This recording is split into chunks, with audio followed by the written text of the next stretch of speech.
उत्तर प्रदेश के अलग अलग शहरों से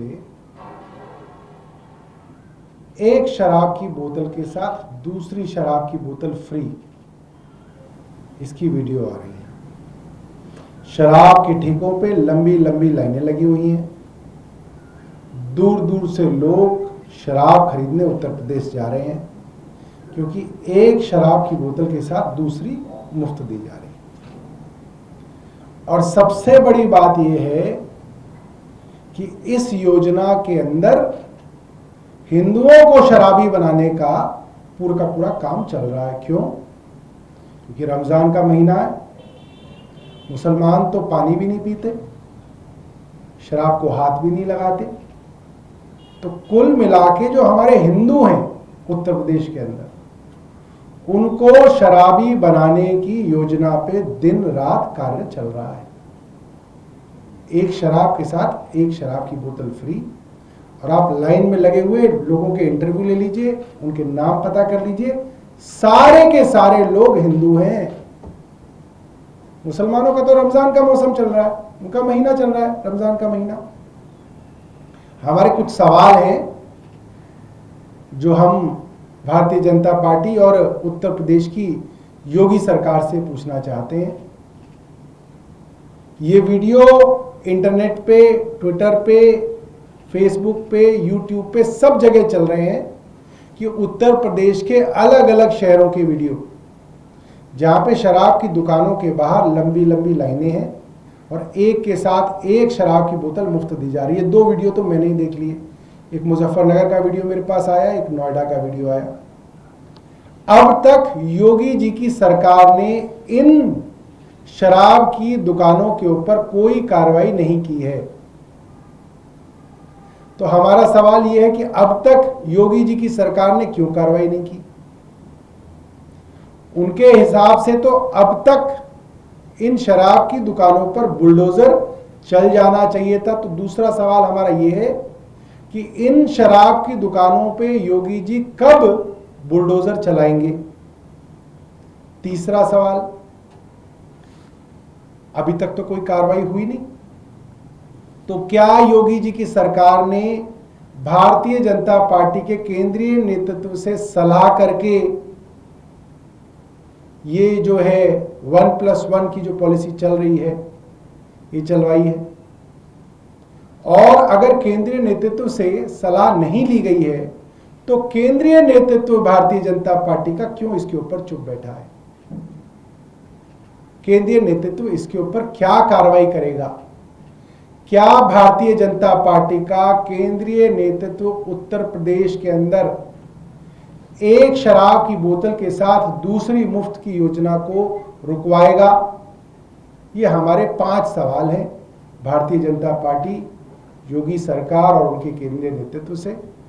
और हमारी मांग है कि तुरंत भारतीय जनता पार्टी इस तरीके से लोगों को शराबी बनाने वाली ये जो पूरी की पूरी पॉलिसी चल रही है, इसको तुरंत रोका जाए। जो आदमी एक शराब की बोतल पीता, आज भारतीय जनता पार्टी की सरकार कह रही है नहीं, एक नहीं 2 पीजिए, एक सुबह पीजिए, एक शाम को पीजिए, एक के साथ एक मुफ्त। लोग पेटी की पेटी भर भर के शराब की बोतलें ले जा रहे हैं, पेटी की पेटी भर के। तो भारतीय जनता पार्टी बताए कि किन कारणों से उन्होंने फैसला किया कि उत्तर प्रदेश के अंदर लोगों को शराबी बनाया जाए, जो एक पीता है उसको एक और मुफ्त दी जाए। बहुत बहुत धन्यवाद। आपका कोई प्रश्न है? सर, आज योगी आदित्यनाथ का एक इंटरव्यू आया जिसमें कह रहे हैं कि मुसलमान यूपी में सबसे ज्यादा सुरक्षित है, हिंदू भी सुरक्षित है तो मुसलमान भी सुरक्षित है। बराबर है। देखिए, उत्तर प्रदेश के अंदर तो एक शराब पीने वाले को 2 शराब की बोतलें दी जा रही हैं। जब इतने लोग शराब पिएंगे उत्तर प्रदेश के अंदर, तो सुरक्षा व्यवस्था तो खराब होनी है। जहां जितनी शराब पी जाएगी सुरक्षा व्यवस्था उतनी खराब होगी, अच्छी कैसे हो सकती है? सर, इसके अलावा कल जब गृह मंत्री डिजास्टर मैनेजमेंट अमेंडमेंट बिल कल राज्यसभा में लेकर आ रहे थे, तो उस वक्त उन्होंने कहा कि भगवा रंग देख के एनडीआरएफ ये जो वर्दी है उसको देखकर लोगों को ये भरोसा हो जाता है कि वो बच जाएंगे, विपक्ष को ये रंग बात पसंद नहीं आएगी। और साथ में ये भी उन्होंने कहा कि अगर अगले 15-20 सालों तक तो विपक्षी दल सत्ता में नहीं आ रहे हैं तो सारे काम बीजेपी को ही कर रहे हैं। देखिए, आरएसएस की जो ड्रेस है उसको भगवा कर देना चाहिए। क्यों वो खाकी पहन के जो है 100 सालों से जो है खाकी पहनते हैं, उनको भगवा कर देना चाहिए अपना। वो अमित शाह जो है ये सलाह जो है आरएसएस को दें, उनकी मातृ संस्था है तो वो कपड़े वो पहने। सर, कल बजट भी पेश हुआ है दिल्ली का, 1 लाख करोड़ का बजट दिल्ली सरकार ने पेश किया, इस पर आपका क्या कहना है? देखिए, बजट के अंदर एक बात तथ्यात्मक रूप से स्पष्ट हुई है, भारतीय जनता पार्टी की मुख्यमंत्री रेखा गुप्ता झूठ बोलती हैं।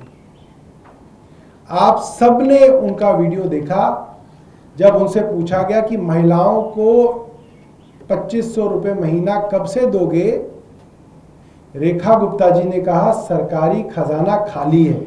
आपको याद है, खूब वो वीडियो चला था जिसमें उन्होंने कहा आम आदमी पार्टी की सरकार सरकारी खजाना खाली करके गई है।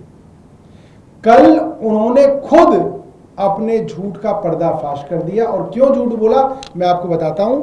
ये सरकारी आंकड़े हैं जो बजट में कल पेश हुए हैं, जिसमें कहा गया ओपनिंग बैलेंस बजट का इस सरकार का है 2,965 करोड़ रुपए।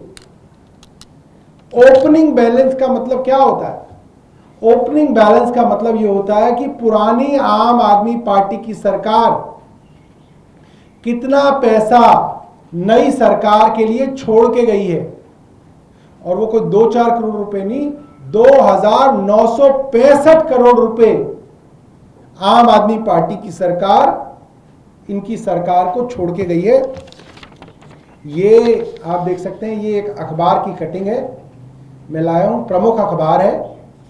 और अखबार के अंदर साफ तौर पे है ओपनिंग बैलेंस। ये सवाल हुआ कि ये पैसा आएगा कहां से, जो 1 लाख करोड़ रुपए की बात की गई है, ये पैसा कहां से आएगा। उसके अंदर जो ओपनिंग बैलेंस है सरकार का वो है 2,965 करोड़ रुपए। हिंदुस्तान टाइम्स की ये जो है ये खबर है।